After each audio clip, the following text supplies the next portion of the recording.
So a lot have asked me how I changed my YouTube channel art and also my YouTube profile picture using my iPad or my phone. So today I would be showing you how I did that. So first off, all you have to do is go to your Play Store or Application Store and download Google Chrome.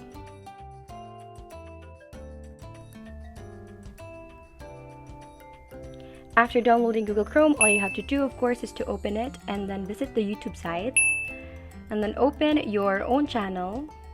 After viewing your own channel, which would probably look like this, all you have to do is click that three-dotted thing on the upper right of your screen and then click Request Desktop Site.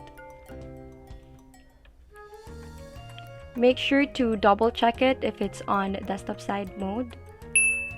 And then click Customize Channel.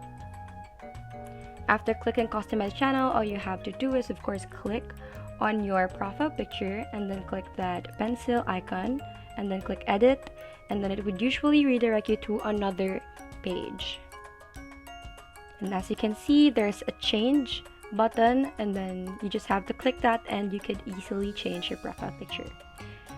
Same goes with the banner. Just click the pencil icon and then click Edit Channel Art, and then it would usually be like this. Select a photo from your computer and then photo library, and then select any photo that you would want to be as your banner. After that, the last step would be to click select, and then everything you did will be saved. Thank you so much guys for watching. I hope you would like and subscribe. See you in my next video.